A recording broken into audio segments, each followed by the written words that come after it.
I think I've committed blasphemy for a new blacksmith.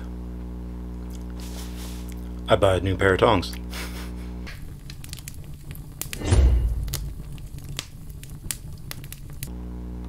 One of the features of blacksmithing that sets it apart from a lot of other crafting professions is that blacksmiths are capable of making their own tools. For a new blacksmith, making your own tools sort of works as a rite of passage, and it also works for teaching you a bunch of skills that you will need. However, with 3.5 hours to make the handle for an oil warmer, which isn't very specific, isn't very good, though it's similar in size to one of the reins of a tong, and needing to make two that are basically identical so they match correctly, that would be a lot of work for me. Also, when I was reading up on it, I found that the stock I had probably wasn't the best suited for it, so I would have to acquire new stock. I just thought, you know, I'm just going to take this one to the professionals. I really need something with a big enough and proper shaped jaw. These are V bolt tongs, so they can work for holding large pieces of square stock as well as round stock, and they hold this chunk of spring. I'll call it a screw for a minute. They hold this spring very well. They're made to hold 3/4 inch stock, which is just about what that spring is, almost to the dot. So this will make it so I can move on and I can make the other tools I want out of that spring, which is what we're going to be working on today, at least getting started. Since I'm sure, as many things, this one's going to get chopped up into a bunch of different videos. Today I'm just going to do my best to clean off the coating on pieces, measure out, mark, and cut pieces. Possibly give them an initial anneal to both burn off whatever residue is left from the coating that's on there, and also to make them much easier to work with, hopefully. So, let's go do it. I'll meet you at the vise. As you can see, this came off the bottom of a truck at a scrapyard, and it has spots of rust, and it has this flaky coating. Well, not 100% certain what that is. If it's a bit of galvanization, it doesn't have a lot in common with that. It feels more like some kind of a rubberized coating. If I was more of a car guy, I'd probably know that right off the top of my head. But I want to figure out how to get most of this off. In places where it's flaking, I think, well, obviously it's coming off by hand. But I'm going to try a few different techniques, see what works best, see what I need to do to get this marked at the lengths I want, and if all else fails, just clean up the area around the mark and go from there. I want roughly 8-inch chunks, but you know, how do you determine 8 inches? Well, luckily I have cloth tape. So I'm going to start with this end, as the other end has a bit more obnoxious of a bend in it. And I'm just going to kind of wrap it around. I say about 8. I want the finish tool to end up around 9 inches. Ooh, okay, 8 is right about there. I don't think I have anything to scrape with. Like I say, I want to end up close to 9 inches. I know it's getting drawn out a bit. Yeah, that isn't going to do much, though I can just kind of rotate it to the top and have a simple idea. Okay. Finish tool is going to be 9 inches. I really need to work on that. Oh, here I go again. Finish tool is going to be 9 inches. I'm going to start out with an 8-inch chunk, as bits of it need to be tapered and pulled out for the assorted tools I'm going to make. So let's see, if I look at my list, yeah, I have 5 tools that I really want to get going, so I'm just going to cut them all. I'm going to do this initial work of trying to straighten them out and get them annealed a bit all at once. Might as well, you know, save on, well, just be efficient with the whole thing. So, speaking of efficiency, let's stop chattering and get to work.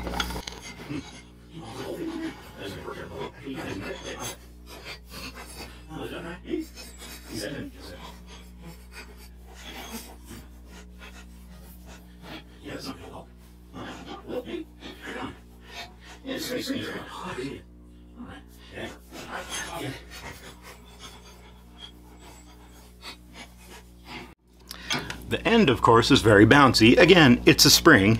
It springs, who'da thunk. But I think this will be fine for at least the first few attempts at things.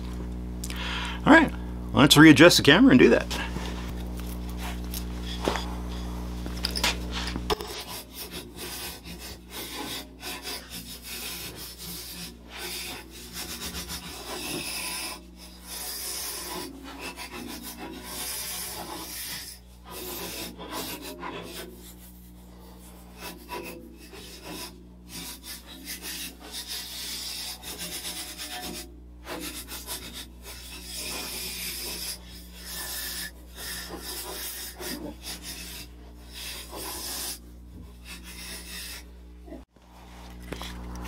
More aggressive brush.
I ended up breaking the latch on this knife, so I don't dare use it for any kind of whittling or carving or cutting or stabbing or anything, as it's a danger to your fingers. So I've been kind of beating it up, just using it down here as a whatever I need to do sort of knife. And I was thinking of using it like a draw knife and shaving some of that off.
You know, it's like spring steel is really hard or something. That sure was a bugger to make a dent on.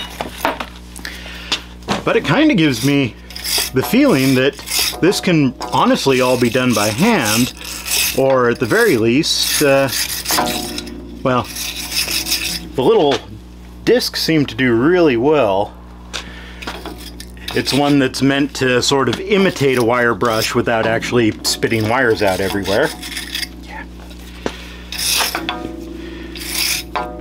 But that big heavy-duty scrub brush, that big square one, which is used to scrape the tops off butcher blocks to get them clean, that really pulled this off where it was slightly broken and even cut into it a bit. The knife, of course, cut into it very well. It's what knives do. Even a poor, beat up, battered, bruised, unhappy, and ultimately significantly duller than I would like in an actual pocket knife for carrying, or looking at, honestly. Yeah, works pretty well. However, I think I've decided to to just sort of get the coating off in the area where I'm planning to cut it, and then work on cleaning it up a little bit more. As well, it will be a lot easier to get to with the bigger tools when you don't have to scooch around corners and things like that.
Well, that's not a straight cut at all, is it?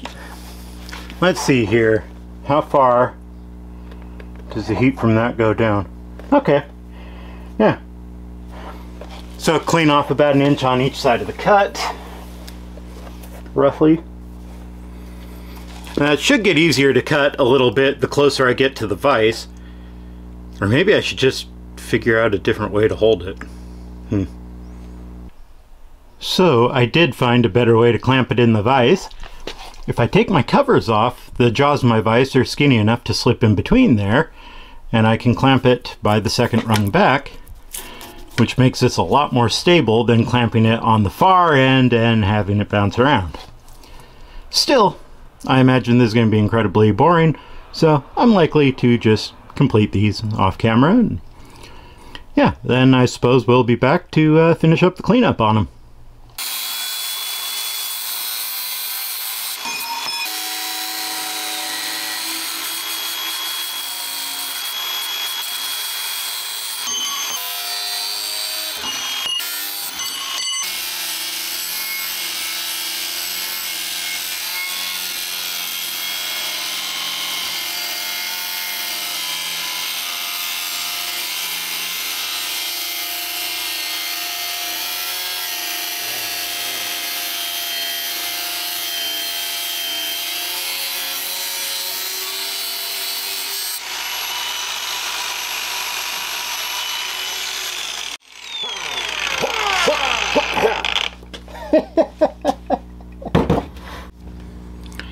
Well, here we are. Got this in a place where I can get a brush to it and get these chunks off much easier. I'm very happy about that. I discovered in the course of it that heavy-duty brush really works well going across like this when you can get to it.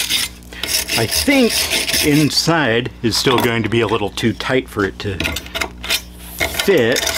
Yeah, it doesn't really get in there. Yeah, I think that went, that whole spiel went very well.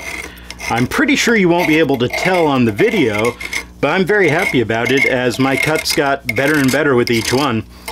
I think my first cut was probably 1/8 of an inch thick, just this huge chunk of metal that I removed out of it, just because I kept wobbling back and forth a bit and being uncertain of myself. The last one was a nice, straight, smooth line comparatively. So, yeah, now I can work on just getting rid of the rest of this coating. And you might be wondering, if that's actually a rubberized coating, won't it burn off in the forge? Yeah, it will.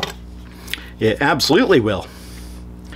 However, I've been told, and I, well, just from experience would know that when you burn these plastic kind of things, they give off very noxious fumes. And something that's meant to be kind of industrial is probably a lot more heavy duty than stuff I've seen. and might have who knows what in it.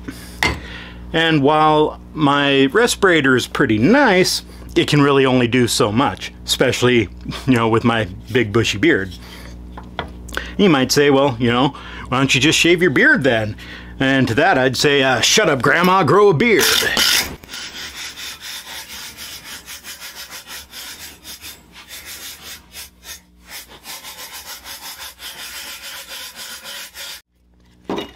Even having said all that, I know there's still going to be bits and pieces, little chunks of residue that are left on and don't get cleaned off as well. So when I do heat them up, I'm going to do it in a way that to make sure that I have the absolute best in ventilation.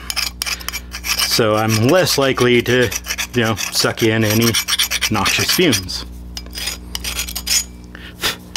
But yeah, saw how well that big brush worked on the outside, just shoof, shoof, shoof, and clean. So yeah, this one is to a point I'm willing to call it good. So one down, I do that 5 more times.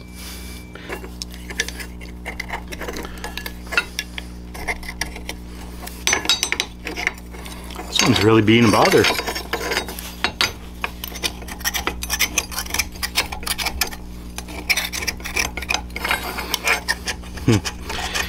Maybe that little spinny brush is not the best idea for this, as the area around where I used it, it seems to have melted all the plastic on, which is kind of the opposite of what I wanted to do. Now this one will definitely be off-gassing some noxious fumes.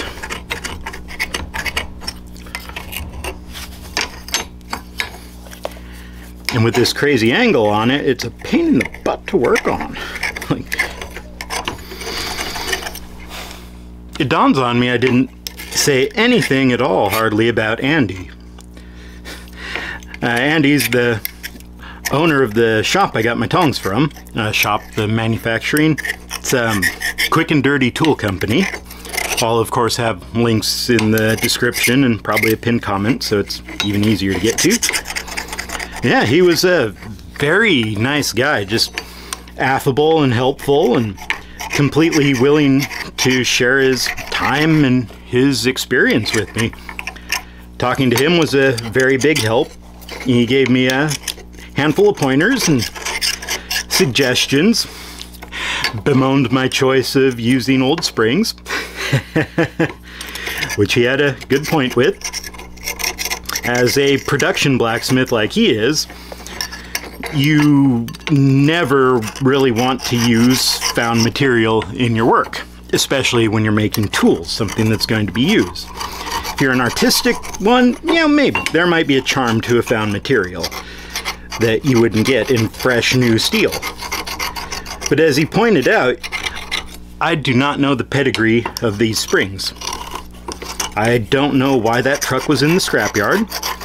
You know, the spring looked whole and hale and hardy, but who knows what's been going on. They're bouncing up and down hills, putting it under all sorts of stress, and getting an accident. Couldn't really tell the truck was half ripped apart, so yeah, call them that good. Yeah, half ripped apart, so I couldn't see what it was doing or not doing or what was broken on it. So any of these could have little cracks somewhere in them that won't even show up until I smack them with a hammer after they've been heat treated and the whole thing breaks. Is that terribly likely? Yeah, not really. I should notice it before something like that, but I've heard stories, so it suggests that's happened. So whenever you're doing work for other people, you really want to make sure, or work that matters a lot, either way, even if it's for yourself, you want to make absolutely sure that you know the pedigree of the steel. You know what it's been through. You know what it is, preferably. So, using this, okay, those don't sit there. You could argue, oh, it's spring steel. Yeah, it is. But what exactly is it? I mean, I forgot what I said last time when I was talking about it. Probably being like 41, 40 years, 51, 60 years. something.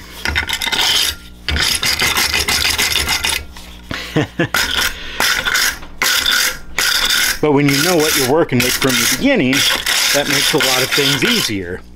Things such as heat treating, as you know exactly what it will need and what you have to do to achieve it.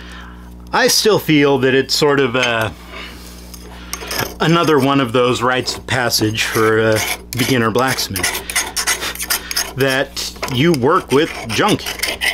You start out, you work with found steel, you work with whatever you can afford or scavenge, which might be all you can afford at times. I've certainly been there.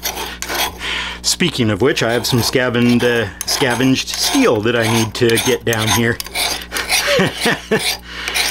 Picked them up on a previous job. They were trashing a lot, so I cleaned them up into the back of my car.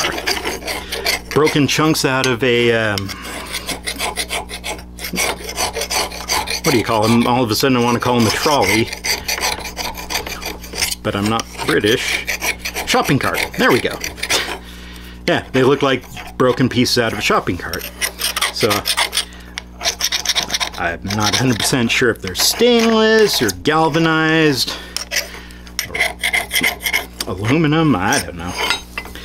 But I should get them down here and see what kind of sparks they put off. I do have to say, boy, this spring put out some beautiful sparks. They're all crisp and poppy and spitting all over the place. Yeah, that was very fun for me. I had a massive amount of fun just cutting them. So, all right. Well, time to go get my forge set up for maximum airflow and see if we can heat these up and bend them into shape. Worth a shot. I still believe they might want to be annealed before I try pounding on them at all. Well, we'll see. I'm going to use this change of venue as the perfect chance to cut the video here. For the next part, I'm going to do something very different by showing the forging almost uncut and unedited. I really want to share the sense of excitement that I had while I was working in that fast-paced type of environment. So that's all for today. Please like if you liked, don't if you didn't, leave a comment, let me know what you thought, and as always, have a wonderful day.